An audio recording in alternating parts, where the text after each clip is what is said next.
on how the results of their last 8 minutes of their current game go, we might have to ease off a little bit, but we'll definitely be talking a little bit of smack there.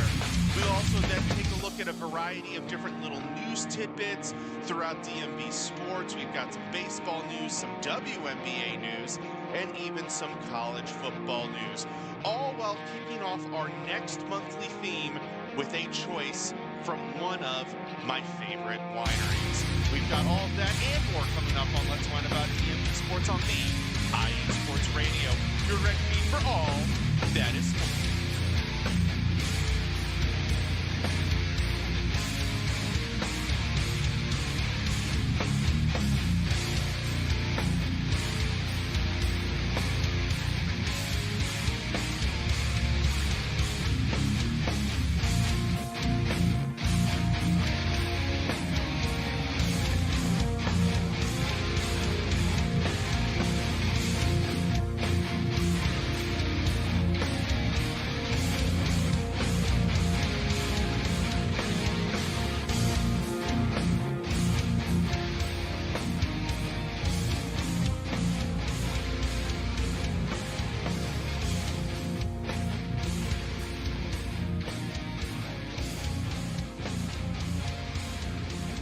Once again, good evening, everybody, and thank you for tuning in to Let's Wine About DMV Sports here on IE Sports Radio, your direct feed for all that is sports, and who, for the past 10 and a half years, has been bringing you amazing sports content ranging from interviewing legendary athletes to building tailor-made shows dedicated to all major sports cities around the country. If you have not done so already, please follow us on all social media platforms, X, Instagram, Facebook, TikTok, and YouTube at IE Sports Radio. You can also follow yours truly right here. There we go.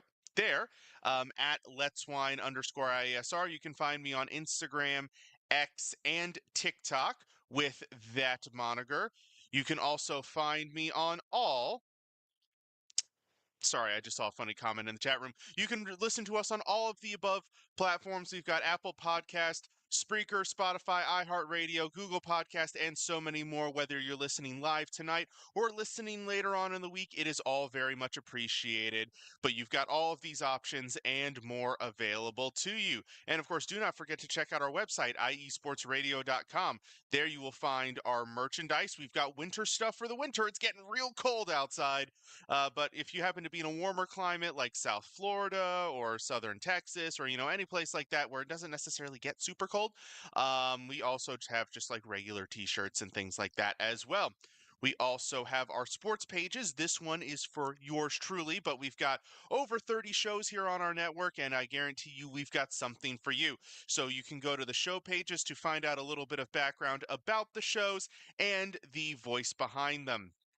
There's also our blog, iesportsradio.com/blog, or also at iesportsradioblog.wordpress.com. You can check that out there. And we've got so much more on the website as well. We've got the Hall of Fame. We've got the Fan of the Month page. We've got the show schedule, all of the above. So do check that out and check us out, reminder, on social media as well.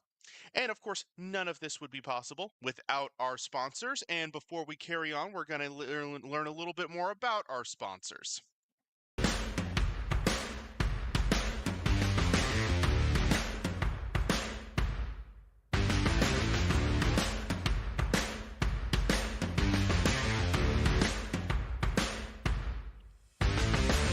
IE Sports Radio fans, this show is brought to you by Planet Jerky Premium Brisket Beef Jerky. Planet Jerky is the official jerky of the 2022 California League champion Lake Elsinore Storm, Single A affiliate of the San Diego Padres. This all-brisket jerky has gluten-free options, contains no MSG, no sodium nitrate, is low in sugar, and high in protein. Go to their website at planetjerky.net and follow them on Instagram at Planet Jerky. Planet Jerky, the jerky that's on a whole other planet.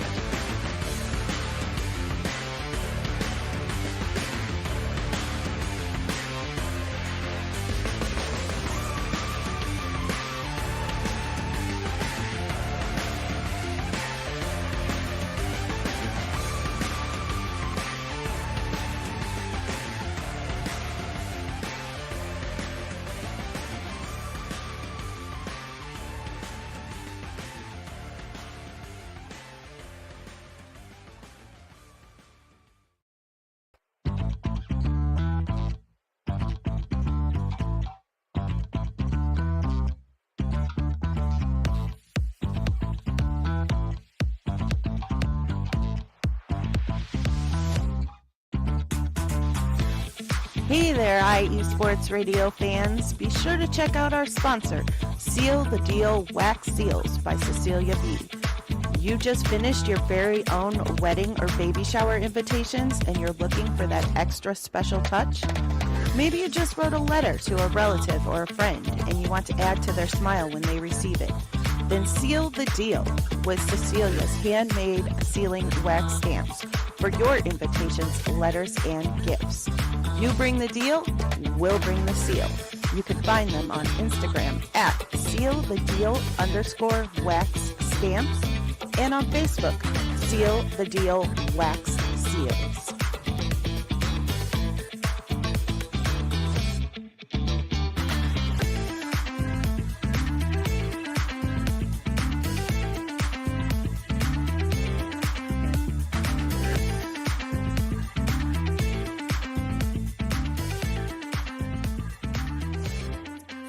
And welcome back to Let's Whine About DMV Sports here on IE Sports Radio, your direct feed for all that is sports. Once again, shout out to our sponsors. We're actually going to do it in reverse order this time. We're going to shout out Seal the Deal first. Seal the Deal Wax Seals by Cecilia B. A wonderful, nice last touch to your fancy party, fancy occasion. Hey, we got Christmas parties coming up, so definitely would be if you're having a really nice Christmas party, sending out invitations. If you wanted to add a nice little touch, a custom wax seal would definitely take care of that. Also good for birthdays, weddings, baby showers, all of the above and more. Do go check her out on Instagram at sealthedeal_wax seals. They're actually I think they're really cool. If you go to look them out, and you can actually order them through our website, iesportsradio.com/seal the deal wax seals. And of course, Planet Jerky Premium Brisket Beef Jerky. Jerky that's on a whole nother planet with flavors that range from just your regular classic flavors like classic or barbecue all the way up to volcanic jalapeno, ghost pepper, Carolina Reaper, the real spicy stuff.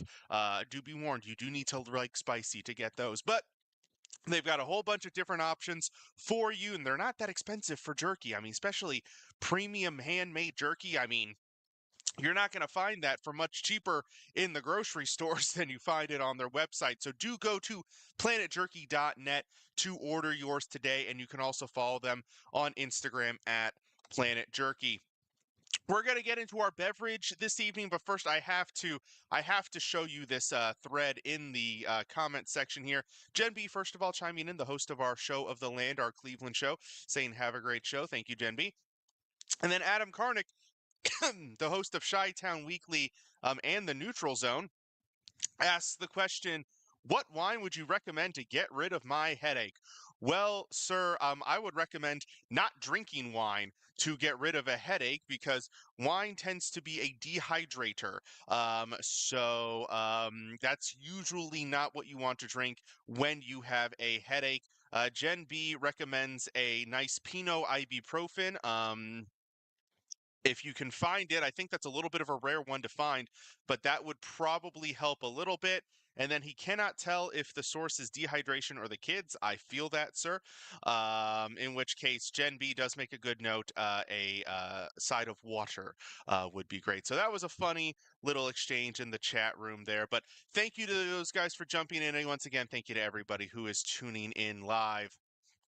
We are into a new month. Well, technically, our last show was in December, but it finished off November's theme. So now we get to kick off December's theme with our age-old classic. I mean, it's the month of Christmas, the month of New Year's. You cannot do a theme other than a holiday beverage month. So what are we going to be doing? We are going to be going through different Christmas-themed, Christmas-oriented beverages, maybe beverages that are meant to be consumed in the cold weather, beverages that are only released this time of year. Actually, I think all of the ones that we have on our lineup are special releases that's come out in like October, November for the Christmas season. And of course, what better way to start than a wine from one of my favorite wineries that is the spirit of the season. It is the Biltmore Christmas Red. Biltmore every year releases at least two holiday wines, a red and a white. You can find that at many retailers. I don't know how widely they distribute these wines. I do know that Biltmore's a national brand, so I'm sure they distribute them to many areas. Might not be locally available to you, but they do release two every year. What I love about this year's rendition, I feel like every year they have a different label on the front, and this year I'm going to try to get it up in close so you can see it. This is actually the main, I'm to get my stupid finger out of the way. There we go.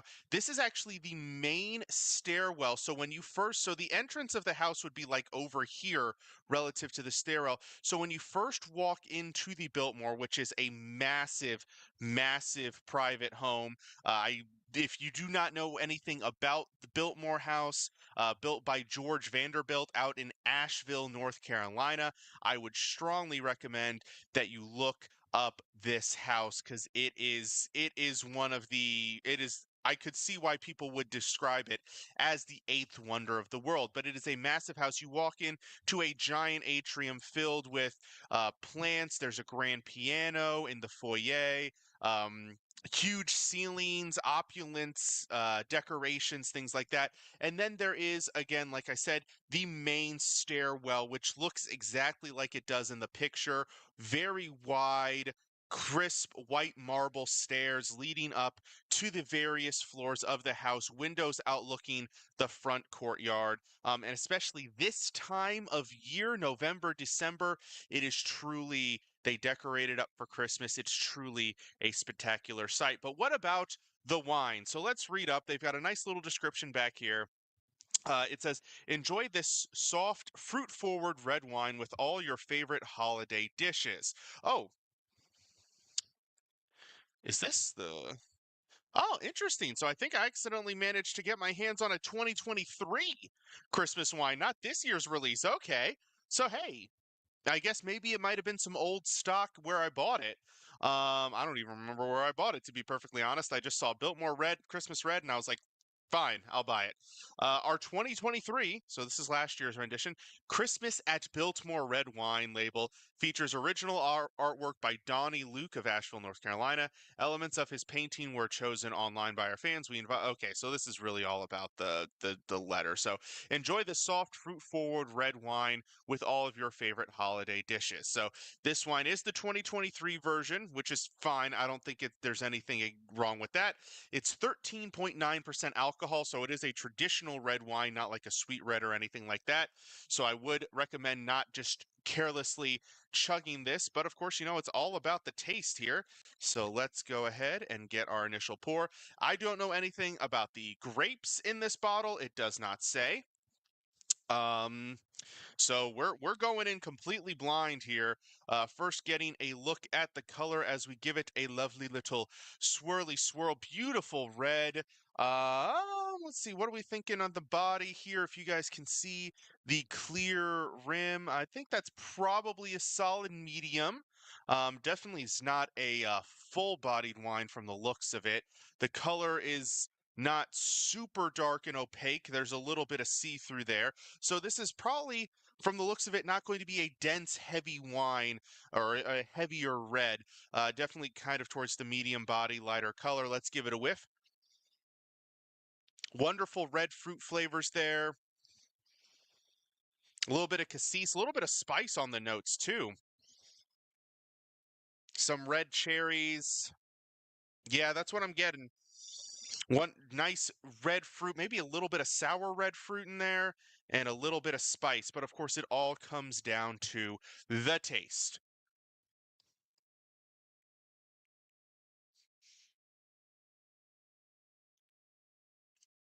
Very lovely. Very lovely. So it has a gentle start.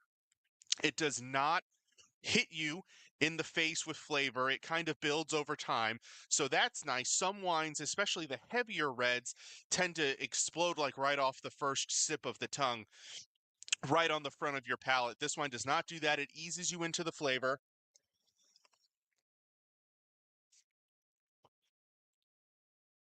Definitely getting a lot of cherry, a little bit of spice.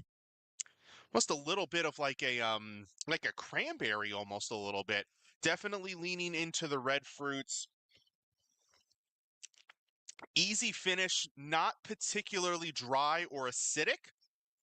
Um, the lingering notes you get, actually, there's a little bit of acidity in there, but not bad. The lingering notes you really get are the fruit on the finish. It goes down nice and easy. You do not get an over punch of alcohol, which can happen on heavier reds as well. So yeah, that's a very lovely red wine, well balanced. You get lovely tastes of fruit, a little bit of acidity, smooth mouthfeel throughout the entire experience. This is a well done wine, a well crafted wine, a wine with that's aged a little bit as well, since it's over a year old now, which I think probably helps ease off some of the initial bite you can get with fresh wines. But yeah, it's soft, fruit forward. It would definitely go well with a variety of dishes. Now, Adam Karnick asks a good question. Would it pair well with a prime rib roast? My concern with that, Adam, is that a prime rib roast might be a little too heavy for a wine like this. I think it would do okay. But I think if you're going to have a prime rib roast, you probably need something a little bit more weight to it, a little bit more heft, maybe a Bordeaux red blend, a Cabernet, maybe a Shiraz, something like that. Something with a little bit more pop might be a little bit closer, but if you were making a prime rib roast and you saw this bottle and it spoke to you, it would still work. It might not be the best food pairing, but it won't be bad. It'll be good. It just won't be like, "Oh my God, this is the best food wine pairing I've ever had." But I think it could work for you, Adam. I think it would work well enough.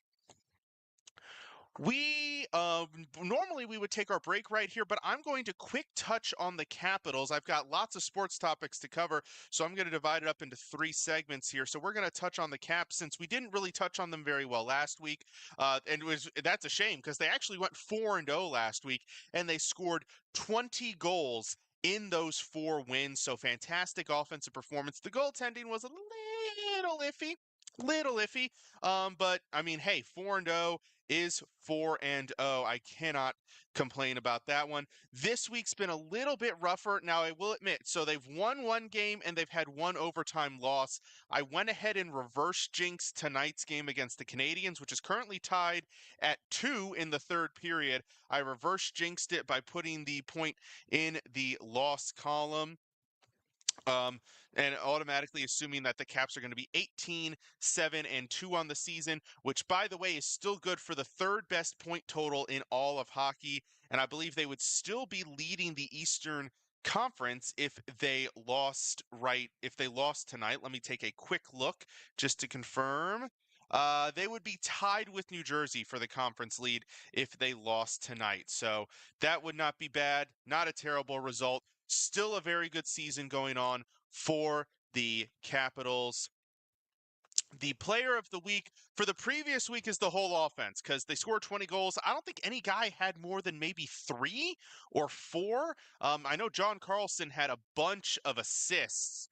But a lot of players contributed. You know, you looked at the box score, and every night, a bunch of different guys. I mean, when you're scoring 5 goals a game and every goal has 1 to 2 assists, I mean, that's like 10 to 15 points to go around, and they distributed it pretty evenly. Lars Eller got involved, John Carlson, Jacob Kykren had a couple of good games, Tom Wilson, Dylan Strom, Pierre-Luc Dubois, everybody, Nick Dowd, everybody contributed last week. This week so far, Nick Dowd has been the guy.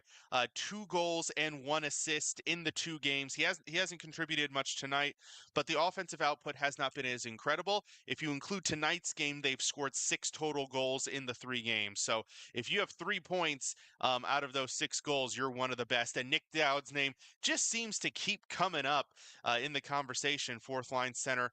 Very good performance for him this week. And of course, the burgeoning note, what's going on with Alex Ovechkin? He is skating after his broken tibula. I believe it was the tibula in his leg. that he was diagnosed with. I believe we are 2 weeks into the rehab, so I think we have 2 to 3 more weeks. But he's doing fine. He's looking fine. He's skating around. I don't think we're gonna have to wait super long. Maybe he'll have a nice like right after Christmas return to the team. That would kind of be storybook, but things are looking good. Record watch, of course, still on hold. But we'll come back to that. Don't you worry. It's coming back soon, and I hope he can pursue. One interesting note that I did read, Wayne Gretzky, who Ovechkin is currently 26 goals behind, it's been announced that once he gets within 5 goals of the record, Wayne Gretzky will be traveling to the Capitals games to be present for when he breaks the record. So that'll be a nice little touch as the Great Eight chases the Great One for that one particular record. We're going to take a quick break. When we come back, we are going to jump into some basketball, and there might be a little bit of ranting involved. So do not go away. You're listening to Let's Whine About DMV Sports here on IE Sports Radio, your direct feed for all that is sports.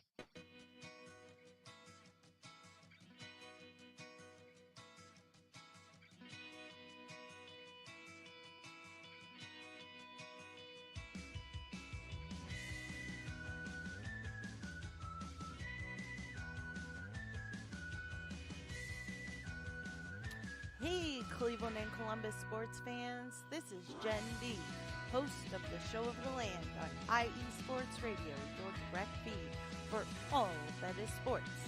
If you love Cleveland and Columbus sports like I do, be sure to tune in live to the Show of the Land on Tuesdays, where we will cover the Cleveland Browns, Cavs, Guardians, and Monsters.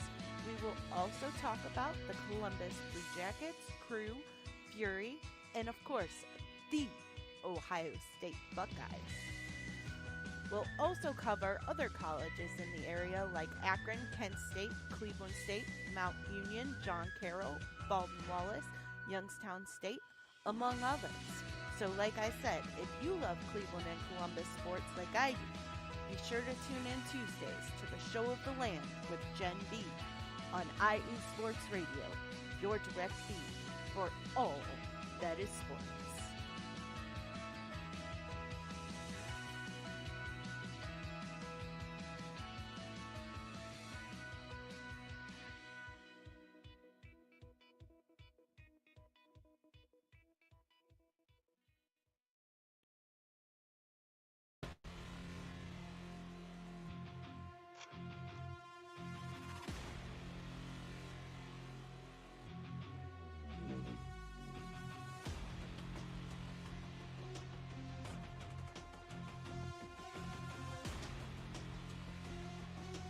What's up, Pittsburgh?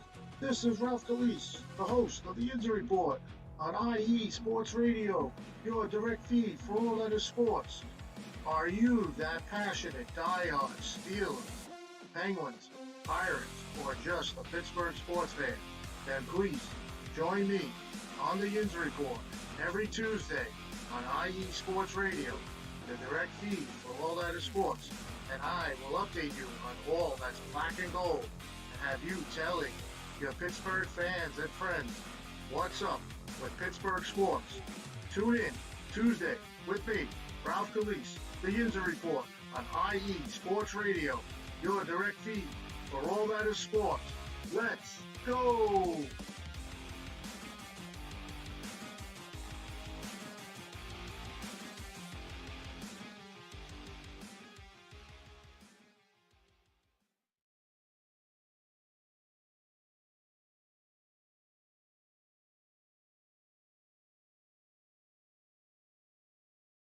And welcome back to Let's Whine About DMV Sports here on IE Sports Radio, your direct feed for all that is sports. While we were away, we had some great comments.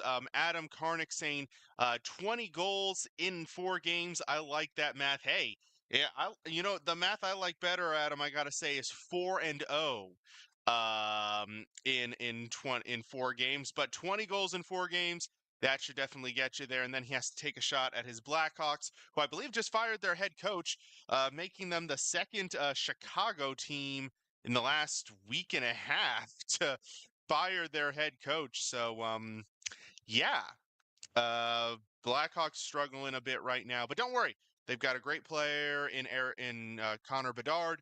I feel like he is going to help right the ship for the franchise. Jen B chiming in. That's so cool. That was about the Gretzky going along with um, with Ovechkin as he gets closer to the goal. And I agree with Adam. That will be an amazing moment when that finally happens. So now we get to complain a little bit, but there is a little bit of a light at the end of this tunnel. But first, we have to start with talking about the Washington Lizards. Why are they Lizards? Because they have been taking all of those L's lately with a 16-game losing streak. Let's flash back. Let's rewind the clock a little bit. Let's rewind to the end of October when yours truly was speaking the Wizards had just won 2 games in a row. They were 2-2, guys. Hey, maybe they've shortened this rebuild yet. Maybe this team's going to show more promise this year than they originally thought. Some people got concerned. Maybe they're going to play their way out of the draft lottery or at least one of the top 5 picks. Well, and maybe they heard that chatter and they were like, nah, no, we're not gonna go down that road, folks. We're going to be those guys, and we're gonna lose 16 straight games. 16 straight games, including a winless November. Now, I heard this stat, folks. I heard this stat, okay? In the history of the NBA, and I'm not going to lie to you, I haven't fact checked this, so do not take this as law. In the history of the NBA, there have been 16 or no, sorry, redact that. 10 instances where a team has gone winless for an entire calendar month. Okay? 10. That's what I was told. Might be wrong, but I heard 10. The Washington Lizards have 2 of those. In the last year, twice, they have had a winless calendar month. And Adam chiming in, the Bears as well. You know, they both shared in winless November. The only difference is the Bears, I believe, played 5 games and the Wizards played 13. So, winless. All part, as I said, of a 16-game losing streak that dropped them all the way down to 2-18, which, by the way, if you include last year's record, has them 19-85. No, wait. 19. What was the record last? 15? No, 17. Sorry, I did my math wrong there. 17-85 in their last 102 games. They lost 85 of 102 games. And I'd even go back to 2022/2023. I don't even want to because the number might get worse. I'm not entirely sure. Like if we include like the last 10 games of 2023, we might be looking at even worse. But there is one little bit of good news, and that is the Wizards finally won a game. That's right, just finishing up, and I'm not going to lie, I was stalling a lot to try to get this final result. The Wizards finally have a win on the board, defeating the Denver Nuggets 122-113. Jordan Poole went ballistic in this game, 39 points, 8 assists, 5 rebounds, 9 of 20 from 3, 12 of 26 overall. Don't bother. Geez, 23 pointers? Golly. I didn't even see that. Yeah, don't bother shooting twos. Just keep chucking it up from 3 if you're making 45% of them.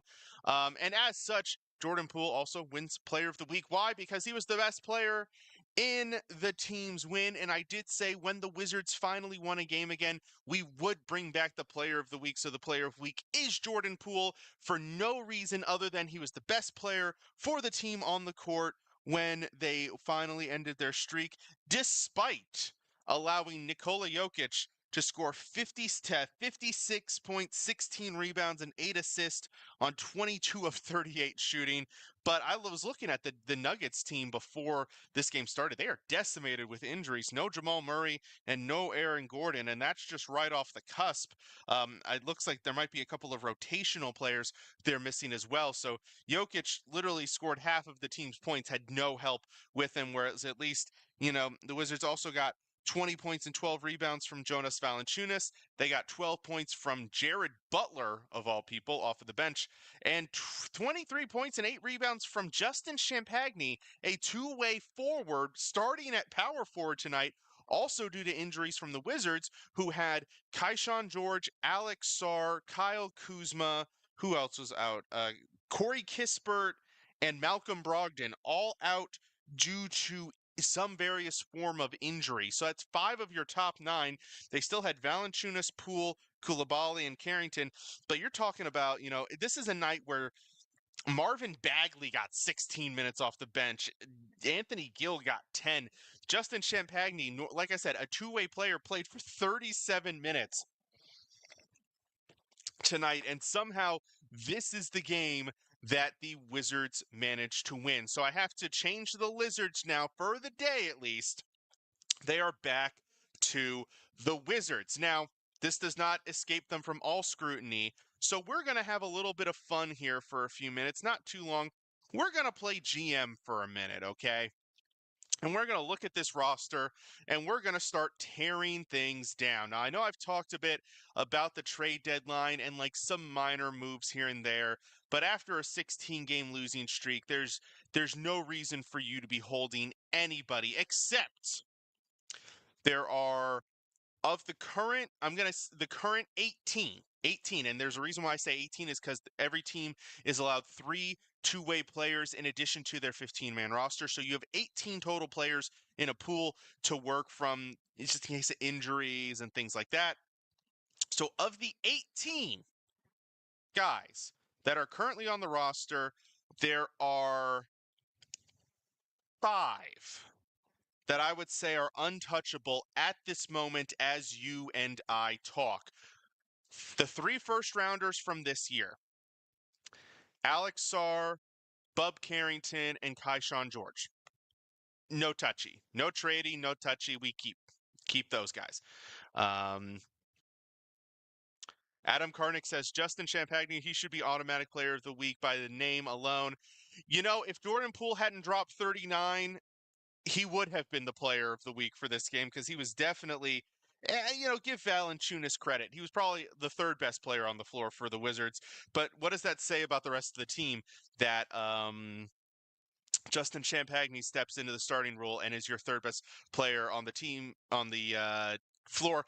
Maybe Justin Champagny was the secret all along. Who knows? But in any case, so the 3 first-rounders untouchable.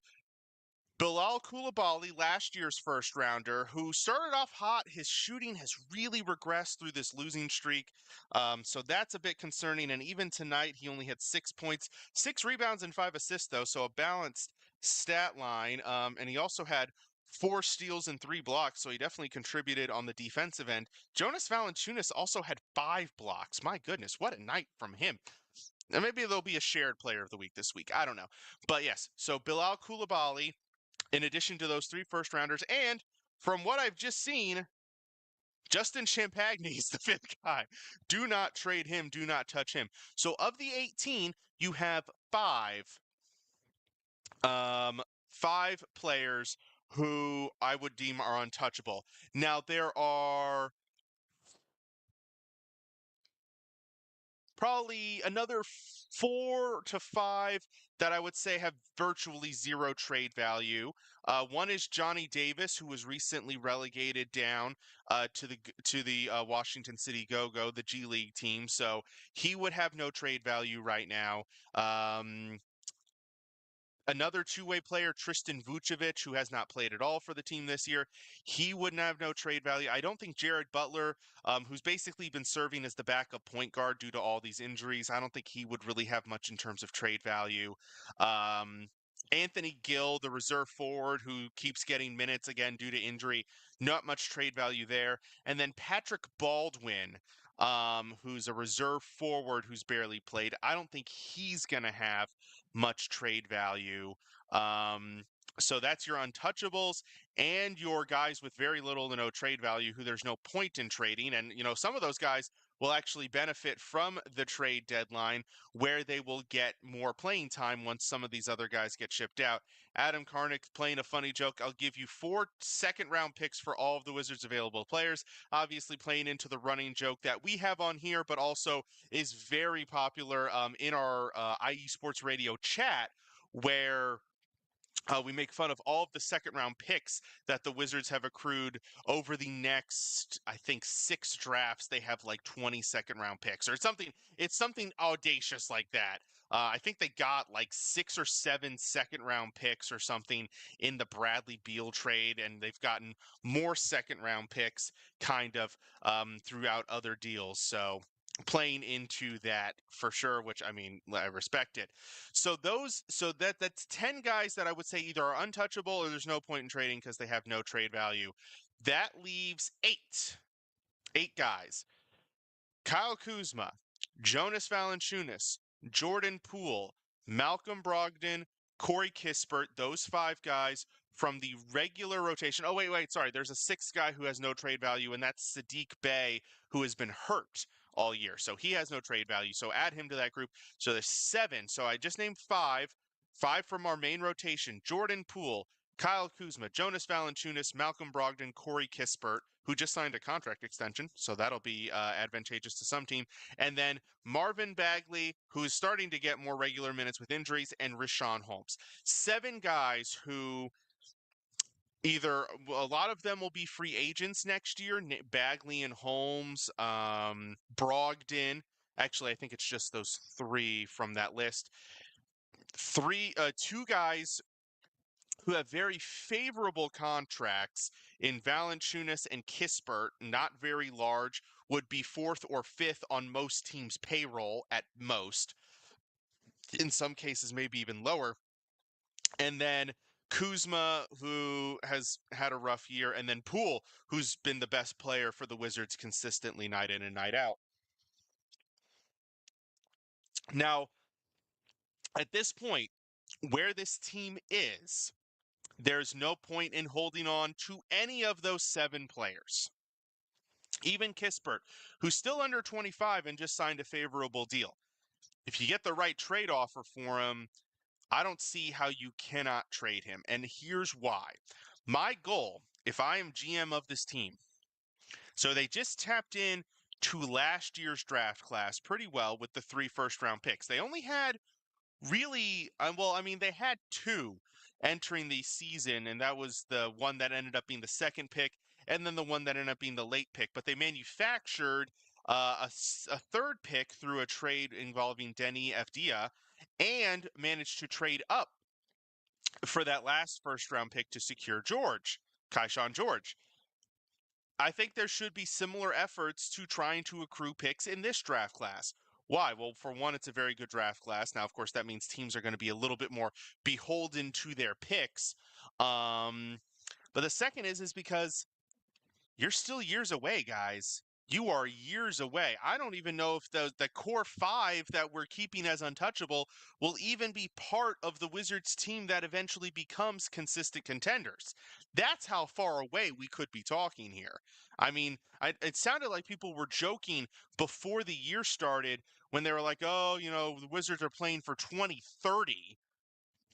But that might not be a fib. That might be legitimate. Now, they're going to have ideally, a high pick in this upcoming draft. So they're going to get, unless they get really bad luck in the lottery, there's like a 50-ish, 55% chance that they are going to get, actually, it might even be higher than that. There's like a 75% chance that they are going to get an absolute stud from this draft class. I think The nightmare scenario would be they start winning games and they end up with like a mid-10s pick, which, by the way, the pick actually conveys to the Knicks if it's outside the top 10. So that would be worst case scenario.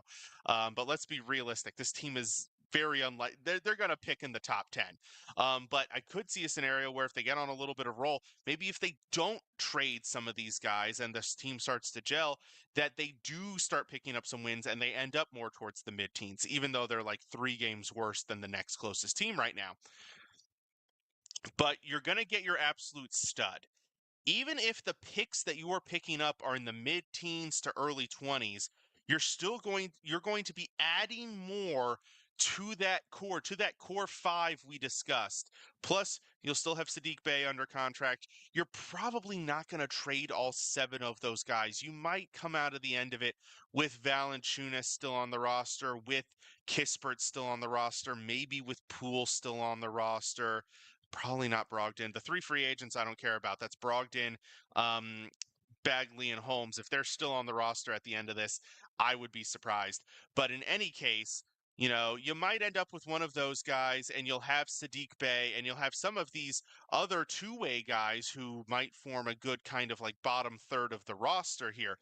But adding more first-round picks from this draft class has to be the priority, even if they're mid-teens to 20s, because then you keep adding to that core. And instead of a core of 4 promising young players, I'm going to leave Justin Champagny out of that category because he's only played 1 game yet. But instead of having the 4 solid core players, now you might have 6, and you get your stud. So, plus, adding capital gives you additional security if something goes wrong in the lottery. If you can find a team willing to make a deal with you, you can offer up those picks to try to re-secure your position at the top. So everybody possible on the chopping block, chop, and I don't think they should wait either. I don't think you should wait to the deadline. I think we're a quarter of the way into the season for most teams. Most teams have played low 20s. I think a lot of teams have a pretty good idea of where their needs are. Teams that need a power forward, need a reserve forward, like a 4th or 5th scoring option for a big. Kyle Kuzma, here you go, ship him off. Teams that are looking for an more guard help, Malcolm Brogdon, Jordan Poole, ship him out. Teams that are looking for shooting, Corey Kispert, here you go. Teams that are looking for bigs, here's Valanciunas. Or if you're looking for part of a salary dump, here's Bagley and Holmes, guys like that. Start dumping and start dumping now. That is my philosophy. If I am playing GM for a minute, 85 losses in the last 103 games. Just chop. Let's go. That'll do it for this portion of the show. We're going to take our final break. When we come back, we're going to dart around the rest of the DMV with very sporadic other news that we've learned, most of which today. Do not go away. You're listening to Let's Whine About DMV Sports here on IE Sports Radio, your direct feed for all that is sports.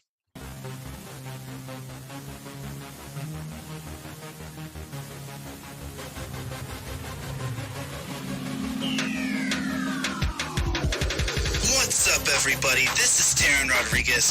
Are you a fan of volleyball? Are you a fan of Thunder Spikes? Then I have the show for you. Set Point, where I cover NCAA men's and women's volleyball, high school boys and girls volleyball, beach volleyball, and even professional volleyball. Catch the action every week here on IE Sports Radio, your direct feed for all that is sports.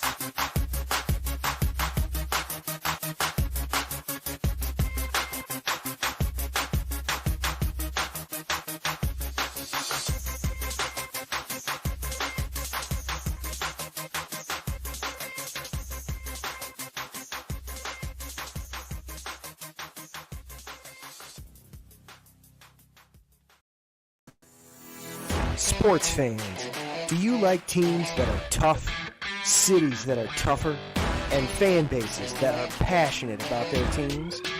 How about teams that are historic and stadiums that are iconic? Then you belong in Chicago, and you need to check out Chi-Town Weekly. Join me, Adam Kernan, every week as we keep up with all things Chicago sports. Bears, Bulls, Blackhawks, Cubs, White Sox. We'll cover them all, plus more. The Windy City is always buzzing, and we'll keep you up on all the big games and major stories. So tune in to Chi-Town Weekly every week right here on IE Sports Radio, your direct feed for all that is sports.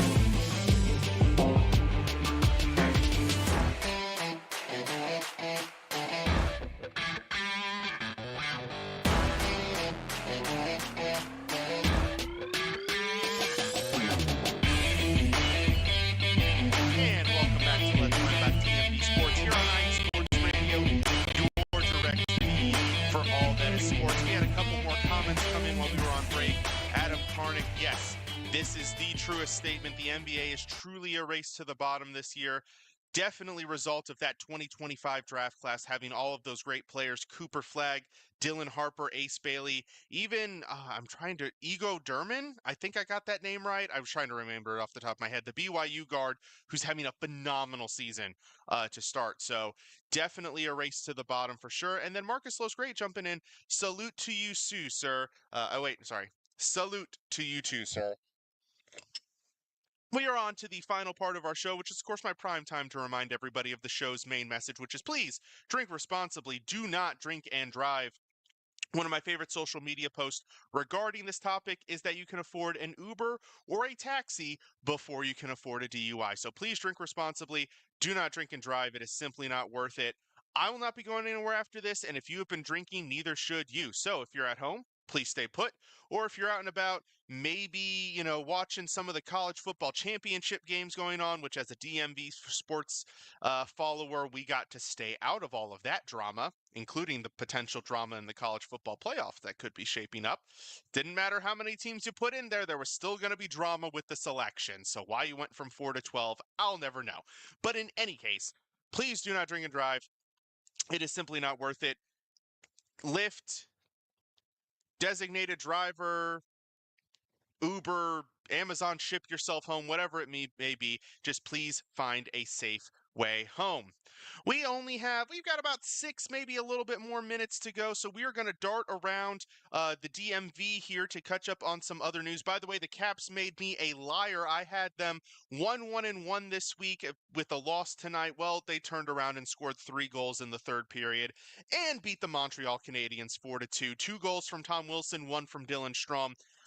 Great recovery outing, by the way, from Logan Thompson at goalie. Gave up 2 first-period goals, but recovered, did not give up a single goal in the last 45 minutes of gameplay. So phenomenal performance, comeback performance by him. And nothing from Nick Dowd, so I think he would probably lose Player of the Week if we reviewed the stats. But in any case, the Caps regain their lead in the Eastern Conference and regain a tie with Winnipeg and Minnesota, I believe, are the duo for the top of the NHL overall. So keep playing hard, Caps. Now let's jump around some other DMV news. Let's start with baseball. We got some surprise news this evening. The Orioles have reached a deal with former Red Sox outfielder Tyler O'Neill on a 3-year deal. He provides a right-handed bat, which the team desperately needed. Their projected group was all lefties: Cedric Mullins, Colton Cowser, and Heston Kjerstad. So he provides a necessary right-handed bat. 3 years, $16.5 million per year with an opt-out after the first year. This does more than likely signal the end of Anthony Santander's time in Baltimore, which is very sad. We'll see how it plays out. That's all I can really say on that one. I'm not going to say this is a good deal. I'm not going to say this is a bad deal, but it is a deal, and the Orioles do balance out their outfield. I think I could see a very heavy rotation of those 4 guys. Those are your 4 outfielders covering the 3 spots. Remembering, of course, that you also have Ryan O'Hearn and Jorge Mateo on the roster who can both cover in emergencies if needed. Some other free agency rumors.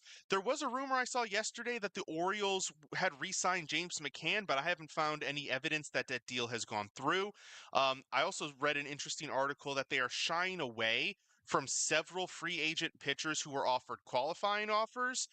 We don't have enough time to get into what a qualifying offer is in MLB terms, but for the short of it, signing a player who was offered a qualifying offer would cost the team a draft pick, and that is apparently making them wary of signing guys like Max Fried and Sean Manaea. I don't really love that news. I understand the strategy, but at some point you got to give up some of these draft picks to secure your contention window. I hate to say it, unless you absolutely score on that guy who I think they said it would probably be a second round pick, he ain't going to be contributing to the team for 3 to 4 years. So, I mean, I'd take a pitcher who's going to contribute for the next 3 to 4 years over a guy who's not going to contribute for the next 3 or 4 years and might not contribute at all. Also, for the Nationals, rumored to be very heavily interested in former Mets first baseman Pete Alonso, which I would love. I think that fills a perfect need.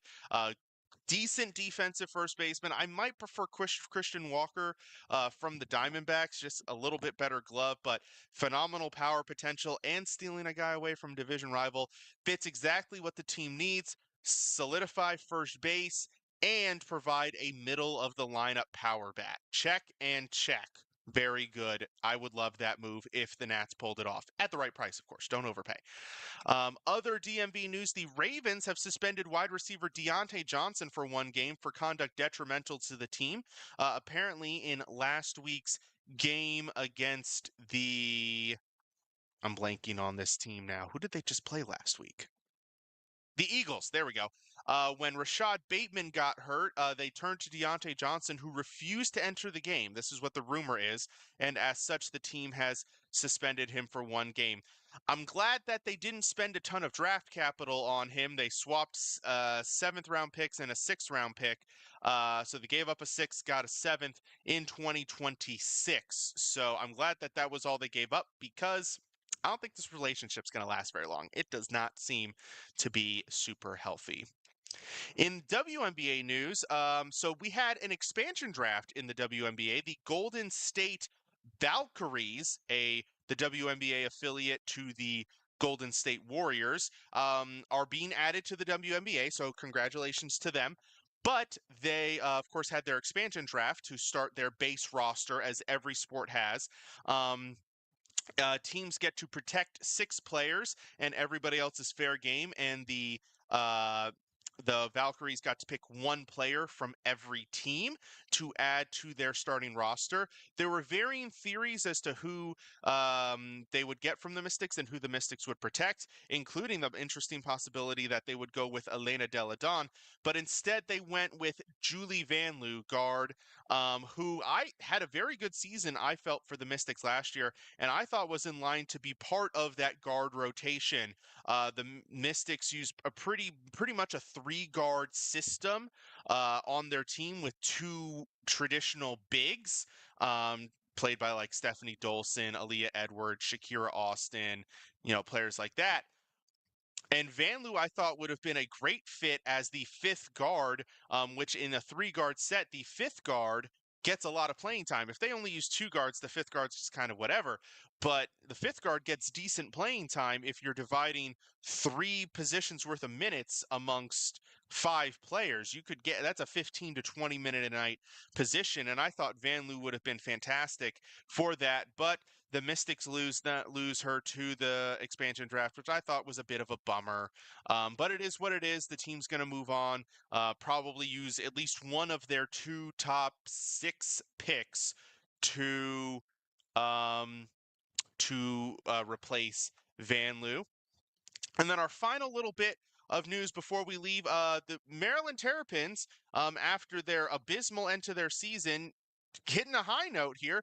They managed to get a commitment from 2026 top prospect edge rusher Zion Ely, an explosive trimmed cut athlete out of St. Francis Academy in Baltimore. Great pull for the team. Now, this is a 2026 edition, so there's still plenty of time for him to potentially change his mind. St. Francis Academy is one of the premier high school programs in the country, so it's not like this is a lesser known talent. I think he's the #1 rated defender currently in that class. So Teams aren't going to see that he signed with Maryland and just give up. His recruitment is still going to be hot and heavy from many of these top programs. So I'm not going to say that this is locked in, but for the team to have the end of the season that they did and still manage to turn around and for 2026 land a top in-state prospect, which is always key to control your own state, is a great testament to the resilience and perseverance of the coaching staff and the recruiting staff. So well done to them, and hopefully they can hold on to this guy because he could be a game changer on and off the field for this program. Maryland does not usually land 5-star recruits and top like 10 players in recruiting cycles. So for this to happen, it's one of the moves that you look at as a potential fortune-changing moment for the program. That will do it for tonight's show. Thank you to everybody who tuned in. We got a nice little spike of viewers right at the end there. So yeah, thank you to everybody who jumped on and listened to us tonight. And thank you to everybody who listened in the future.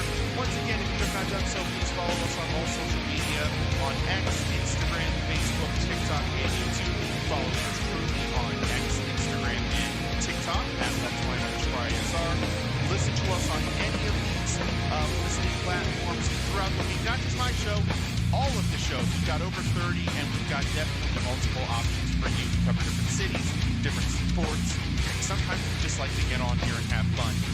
Do check out our website, iesportsradio.com, where you'll find our merchandise page, our blog, our show pages, and much more. Shout out to our sponsors, Planet Jerky Premium Brisket Beef Jerky that's on a whole other planet, and Seal the Deal Wax Seals Custom Wax Stamps.